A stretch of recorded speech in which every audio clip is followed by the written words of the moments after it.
নমস্কার, সুপ্রভাত। কেমন আছেন সবাই?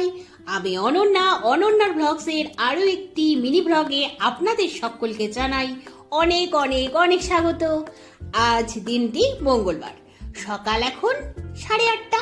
যথারীতি ঘুম থেকে উঠে ব্রাশ করে ফ্রেশ হয়ে নিয়েছি, কিন্তু চোখ থেকে ঘুমটা আর কাটছে না।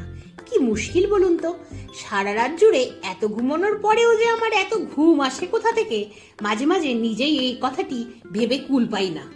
আপনাদেরও কি এরকমটা হয়? যদি হয় অবশ্যই কমেন্টে জানাবেন। আর যদি কারোর কাছে এই অস্বস্তিকর অবস্থার কোনো সলিউশন থাকে, সেটিও কমেন্টে জানাতে একদম ভুলবেন না। কিন্তু কিছু করার নেই, পেছনে যে রয়েছে অফিসের গুতো। শরীর থাক আর শরীর যাক, অফিসে তো আমায় যেতেই হবে। সেই জন্যই ঘুম পেলে তো আর হবে না বলুন, ঘুমটাকে কাটাতেই হবে। সেই ঘুমটাকে কাটানোর জন্য কত যে মাতব্বরি আমি নিজের সাথে করি, কি যে বলবো।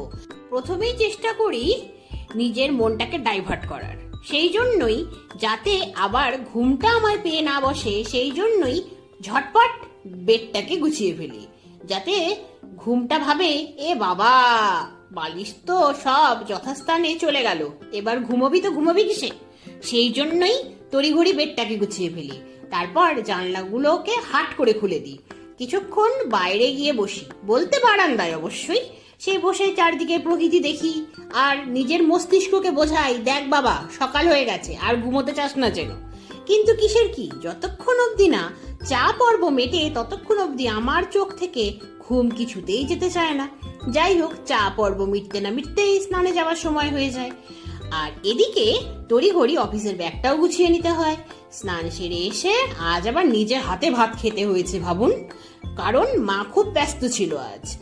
আর স্পুন দিয়ে খেতে গিয়ে বুঝতে পারিনি ভাতটা এতটাই গরম ছিল যে মুখে দেওয়ার সাথে সাথে মুখটাই যেন মনে হলো পুড়ে গেল।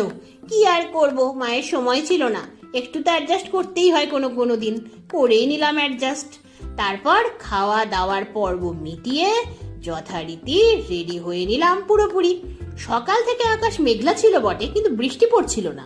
যেই আমার যাওয়ার সময় হলো অমনি বৃষ্টি পড়তে শুরু করে দিল। কিন্তু বৃষ্টি পড়ুক, ঝড় হোক, সুনামি হোক, ভূমিকম্প হোক, অফিসে আমায় যেতেই হবে।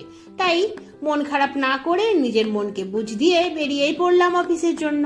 তাহলে আজকের মতো এ পর্যন্তই, আবার দেখা হবে খুব তাড়াতাড়ি অন্য একটি মিনি ব্লগ নিয়ে।